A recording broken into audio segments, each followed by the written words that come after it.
Hello and welcome to Car Dealer Live. I'm James Baggett from Car Dealer Magazine, and today I'm chatting to the Chief Executive of Auto Trader, Mr. Nathan Coe. Nathan, welcome. Lovely to see you again. Thanks for joining us. How are you?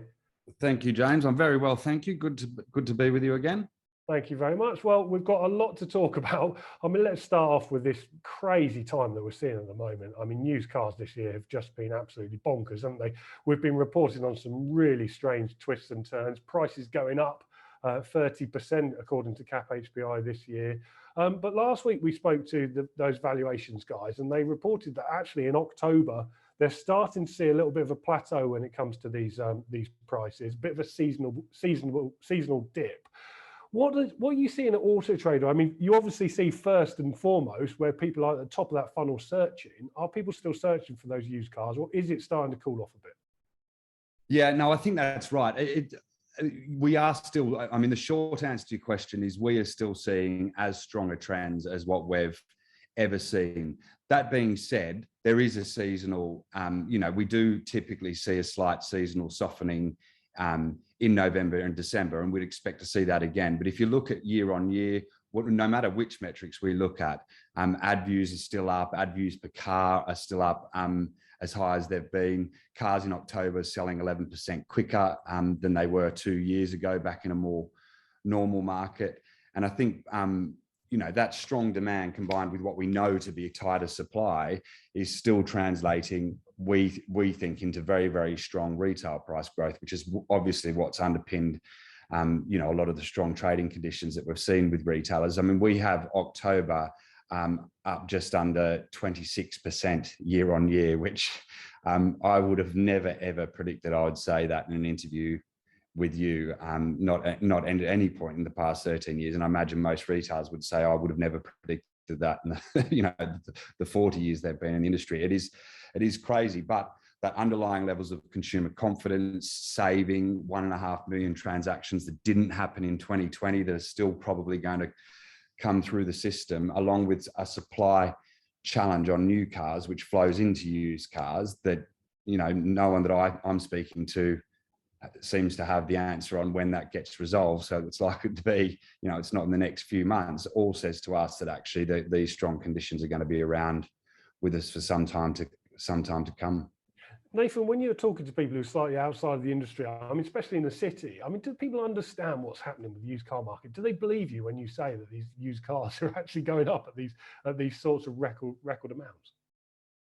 I mean, they do, partly because they've seen this across. I mean, most of our investors certainly invest all across the world, and they've seen very, very similar trends. So actually, whilst it is unbelievable, I think the evidence is there, and it's in the retailers' results that they're seeing. It comes through our own results, and they've seen it over in the US as well. I think car prices are, I believe, in the US were the number one or number two, may have been number one, if not number two, biggest drivers of inflation in the US economy. And I've just never known used cars to feature so prominently actually in the press, generally the consumer press. So no, I do think they believe us, but at the same time they find it unbelievable, which is probably the position all of us are in.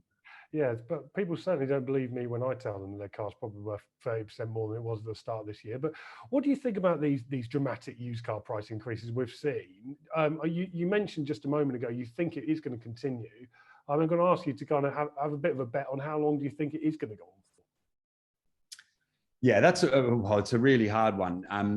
I think when you might have asked me this a few months ago, and I was very, very comfortable saying to the end of this year. Now I've got to try and pick some point beyond that. But all things being equal, or all things remaining as they are today, not having a bunch of new ICE vehicles flying into the market, which I don't think anyone's predicting anytime soon. I think these, the trends that we're seeing, I think have still got, it's probably not really until you start to see that new car sales number start to really climb and start getting some of those start getting fleets being able to replace the vehicles that they've got and put those used cars into the market, and retailers put part exchanges into the market on the back of new car sales. So, and I don't think that's probably going to be happening for the people that I speak to. It's not before the back half of next year. So you're probably talking about, a good 6 months still, where most of these, it's difficult to see why these trends don't play out. Obviously, some of the unknowns are, how central banks behave, how interest rates might move on the back of really high inflation, which depends on their view on whether it's a transition period, transitory, and it's going to pass, or whether it's more permanent, and the impact that might have on consumer confidence and spending levels. But, outside of that, I think, these things look good to persist for, at least the next 6 months. Yeah, we've had the Audi CEO come out today saying he doesn't think the semiconductor issue is going to be resolved until the middle of the next year. Jaguar Land Rover came out with some results yesterday, didn't they? It said they've been seriously hit, new car production, when it comes to these semiconductors. That's the problem that's causing this boom in the used car market, isn't it? And I think until that gets resolved, we're not going to see these used car prices change dramatically. And it seems like you kind of concur with that. Yeah, that's exactly right. And because it's not just the supply. I mean, the bonkers, which I totally agree. I managed to get quote on the Evening Standard with that one because I had no other word to describe it. It's that tight supply will always drive prices up. But on top of that, you've got people that haven't been on holidays, they've got more savings than they used to have, people that want to avoid public transport, or people that weren't able to buy a car last year. So you take those three pretty significant demand factors, lump them on top of supply, and of course you get what we've got, even if it is unbelievable when it happens. And just on that subject, do you think this has been slightly charged a little bit more by consumers not wanting to wait? We live in this, and we've talked about it before, this Amazon Prime generation where everything's next day or immediate. Do you think we're seeing people turn to the used car market who may not have done so before because they can't get those new cars that they want immediately?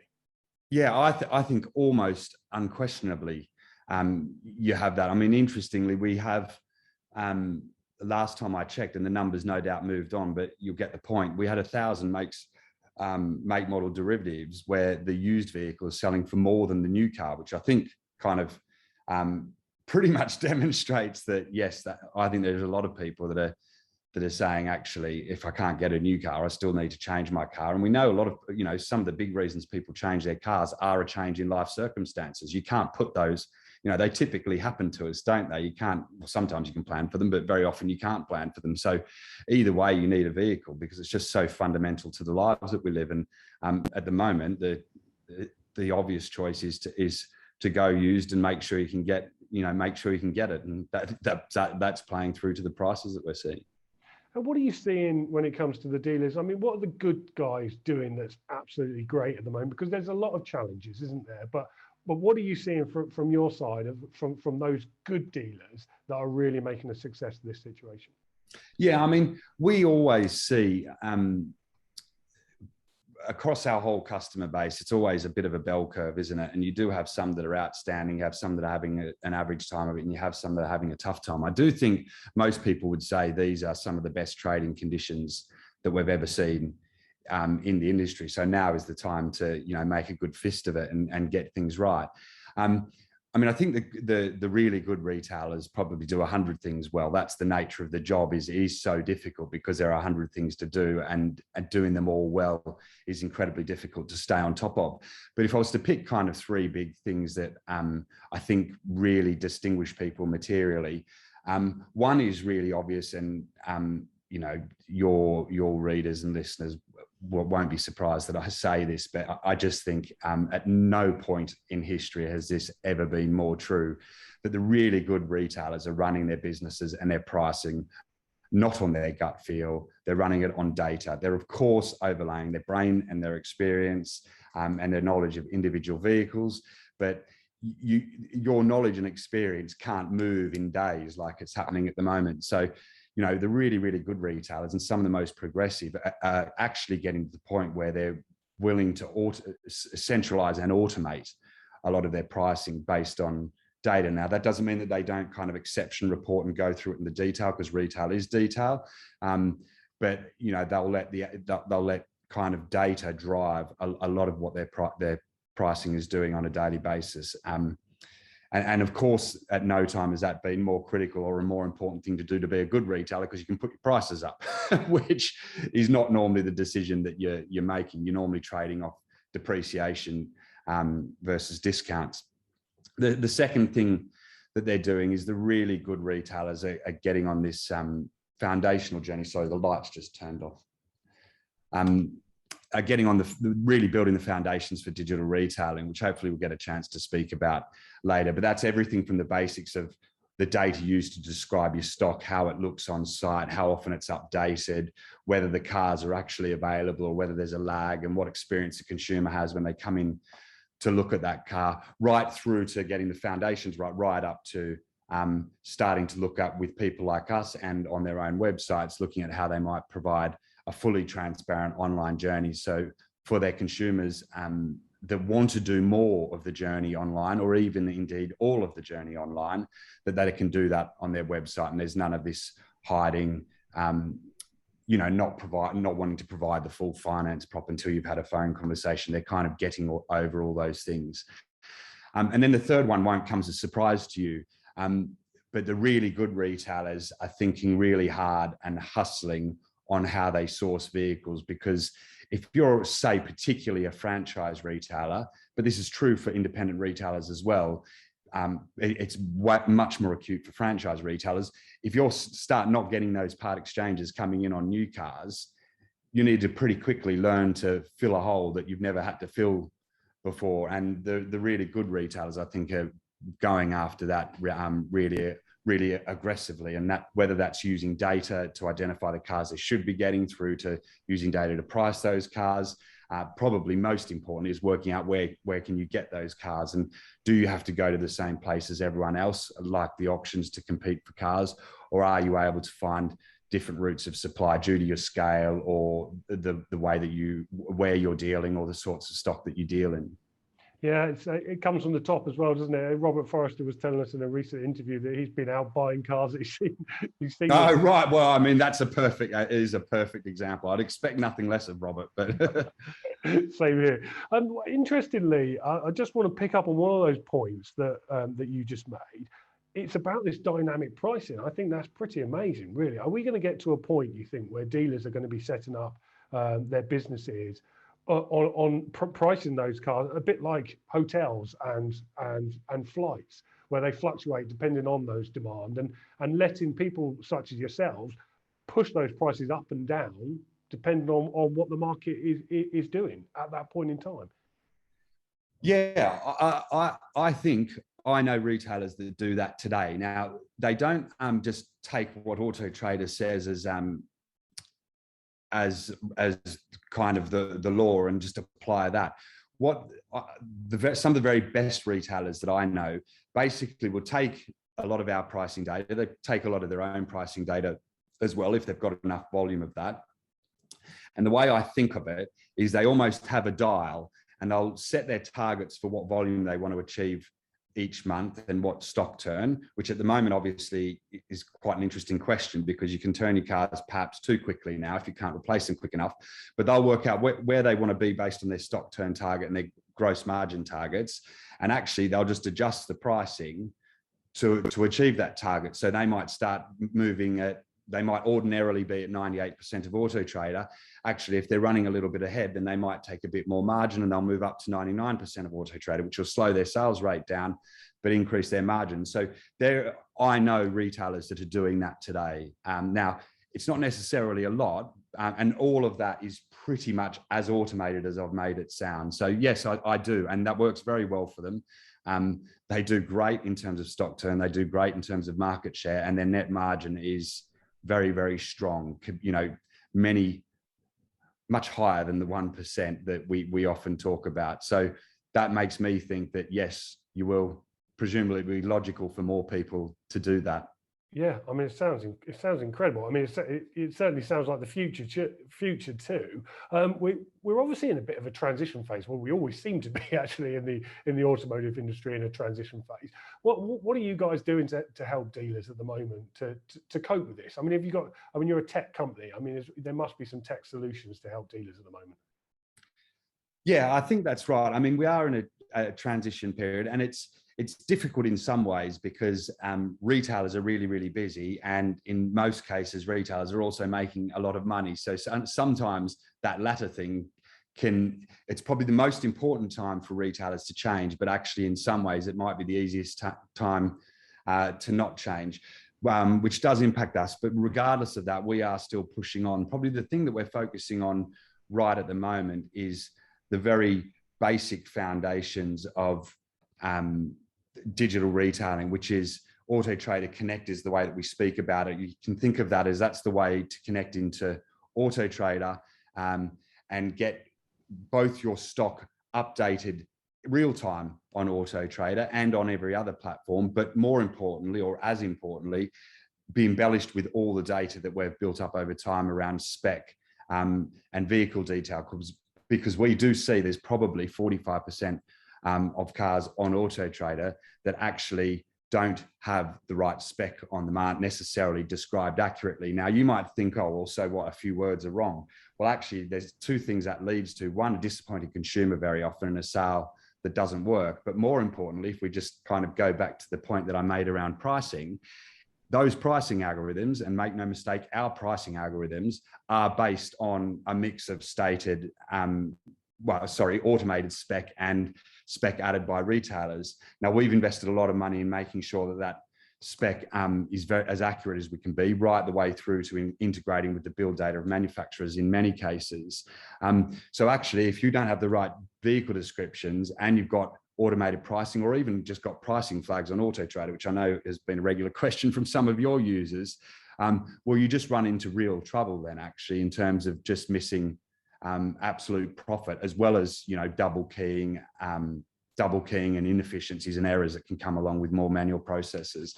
So we're really trying to solve that for retailers with this Auto Trader Connect product, which we've probably got around 350 or so retailers that are using it today.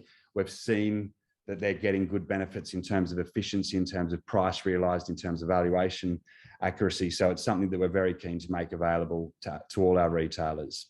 And then on top of that, obviously, we're building out we're trialing actually at the moment some of the, I guess, the products you would expect in an online selling journey, things like finance, things like reservations, and the ability for a consumer to be able to get a part exchange price online. So Nathan, how's this going to change what dealers do? I mean, is this going to help streamline the process for them? It sounds like they only have to input these details once, and then it gets fired out to numerous places. Is that how it works? Yeah, that's basically exactly right. They're able to enter the vehicle, have it embellished with the data, and then instantly updated everywhere. Importantly, on Auto Trader today, actually, we have the process is. I mean, that sounds very sensible and very easy. And you might say, well, Nathan, why wouldn't we do it like that anyway? The truth is today, the current process is very out of date. It's largely around data feeds, not through APIs, which is an older form of technology. It's relatively inefficient. We have retailers double keying stock in many cases. We have vehicles, a lot of vehicles, as I said, 45% of retailers not having the correct spec on their cars, which flows right the way through to gross margin. So this should make that, as we continue to invest in this area over time and continue to get more and more retailers adopting this product, it should lead to more efficient process, an easier process, less time spent, more accurately described vehicles, and a better matching of that vehicle to consumers in terms of price point, which, as we said, at the moment is, that is the difference between a spectacular performance and just a good performance. And that's always been true in the automotive space. It's just unusually acute at the moment. And when do these changes come into effect? And importantly, is it going to cost them any more money? The good question. You'd be expected to ask that. We've got the product already with about 350 customers who've been using it for 12 months. As I said, our plan is actually to include this in all our standard advertising packages from next. So, we typically make our changes on the 1st of April. Actually, in this case, we want to get more and more customers benefiting from it. So they'll be able to get early access from the 1st of December this year. Now, interestingly, for a lot of retailers, if you're using a third party to run your website, it's them that need to integrate with Auto Trader Connect. So it'll be part of our standard packages. not like a product that you've got to pay for separately. And we're hoping to do as much of the work as possible for retailers in the background, so they just seamlessly get the benefits of it. But that means we need to work with probably 40 or so third-party providers. Most we're working with, but retailers should ask the question of their provider to ensure that they can get the benefits as soon as possible, because you can get it, as I said, even though it becomes part of the packages in April, actually they can start getting the benefits from the 1st of December and get on a bit more of a level playing field with other customers that are using these tools. And Nathan, how are you guys doing? I mean, how's Auto Trader performing? I'm pretty sure your results are next week. I mean, what can you tell us ahead of those? Well, I think you know that technically and legally I can't tell you anything, but but no, that would be unhelpful. So we're doing well. I mean, I think we've come out of the restrictions. Our customers are absolutely flying, which is good. The industry is in really good health. So from that perspective, it's good. And it feels like our standing as a result of, and quality of relationships as a result of, everything that we did over the past year has lasted, and dealers will remember it, which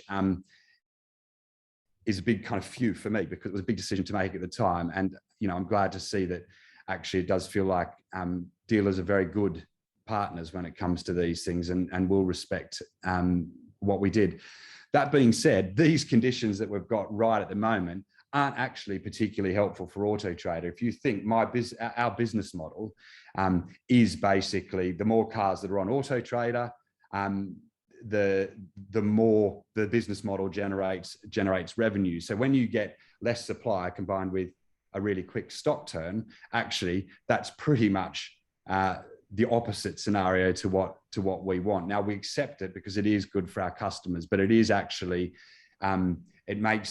it's less good for our performance than what it would otherwise be. Now, thankfully, actually, like I said, retailers are in a good place with us. They're taking up products. All retailers have kind of lurched towards digital generally, and that brings them towards us. So overall, our performance is decent. We're happy with it. And most importantly, audience, some of the things that we've talked about, audience is really strong. The value that we're giving to retailers is really strong, and our proposition is really strong. So actually the core kind of fundamentals and health of the business is in a good place. But, supply challenges, we're only linked to volume. Margin isn't part of our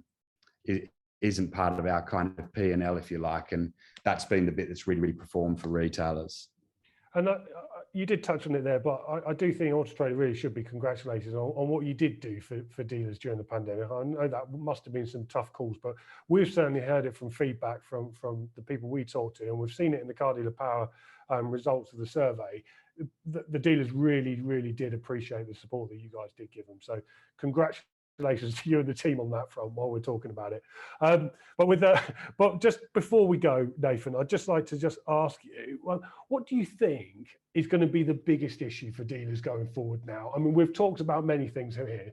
There's a lot of things for dealers to focus on, but where is the biggest risk, do you think, for dealers' businesses over the next few months? The next few months, is it, rather than the next few years? Well, yeah, I mean, you can extend it as long as you like, but I mean, I'd just be interested to see what's on your radar.